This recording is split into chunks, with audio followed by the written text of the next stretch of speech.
Hi everybody, it's Dandruff with your news cartridge for Tuesday, November 24th, 2015. There's a 50v50 military squad-style first-person shooter in development. And if that doesn't get you excited, a Futurama game called Game of Drones is also in the works. I hope that gets enough attention that they make an 8th season because I love that show. Also, Just Cause 3's PC requirements have been revealed. Let's see if you can run it. They're really, really high.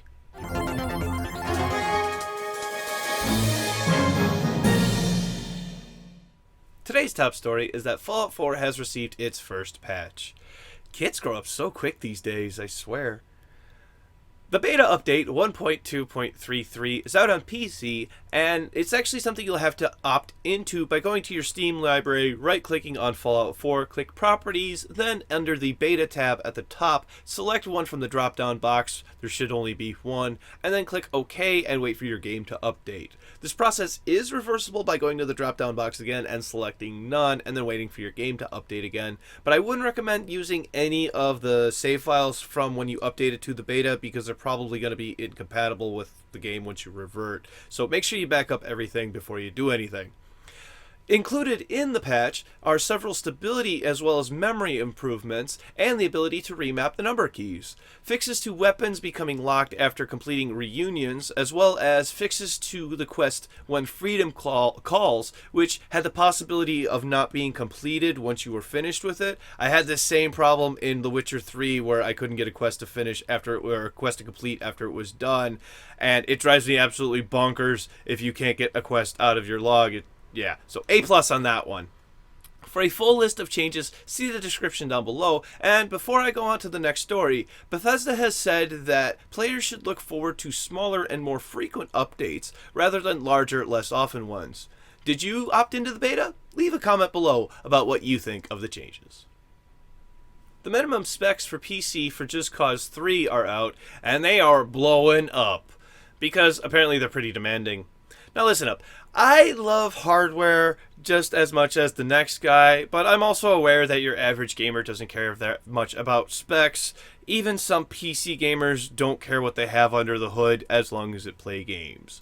So that's why, and pause if needed, instead of the blobbity numbers, I'm just gonna say for minimum, you need a quad-core Intel or a hex-core AMD, 6 gigs of RAM, and a mediocre, reasonably affordable graphics card as shown down here. For recommended, again, no techie numbers, but those specs are really, really high. That's a $300 processor paired with a $300-ish graphics card on the blue and green side. Whoa! The i5 from before would crush any game, and it's half the price. So, yeah, I don't know about that one. The only number I will throw at you is that you need 45 gigabytes of disk space for installation. Do you want to know if your machine will handle Just Cause 3? Leave your specs in the comments below, and a picture.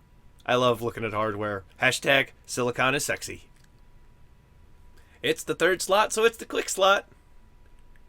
I'm working on my transitions. A modder is also working on a way of streaming games from your PS4 to your PC. I'm also working on my segues. For just the low price of $10 US, the developer called Twisted claims to have used a version of Remote Play to complete this task.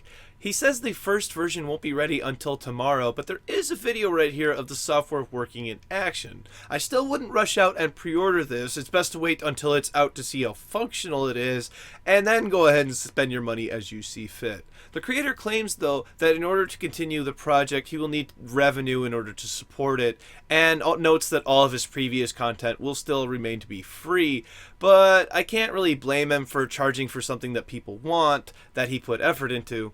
If it works, though. And finally for today, Tripwire will be adding microtransactions to their game Killing Floor 2.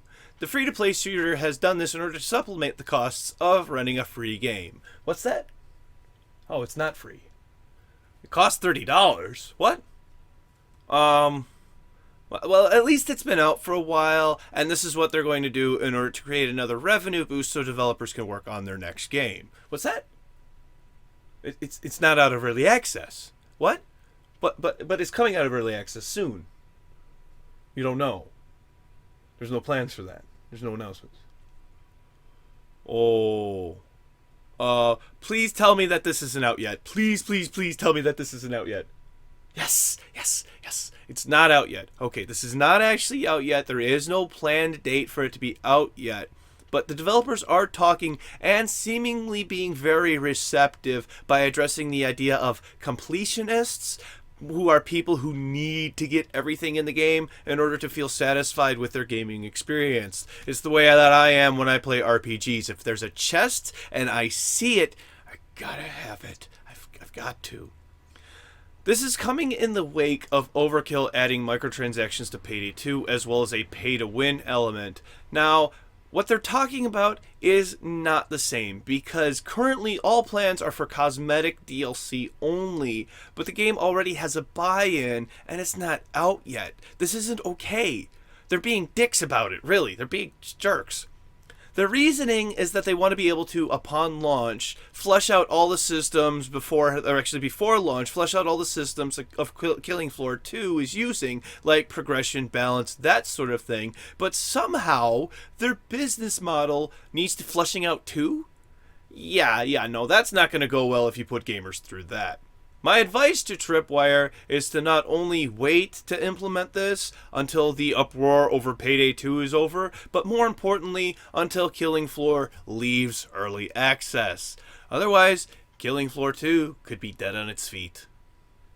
That brings us to tomorrow's game releases, which we only have 2, Bad End and Saint Seiya's Soldier's Soul. Thank you very much, everybody. This has been News Cartridge. I am Dandruff. I will see you tomorrow. And I changed my password to incorrect. So whenever I get it wrong, my computer will just remind me and tell me your password is incorrect.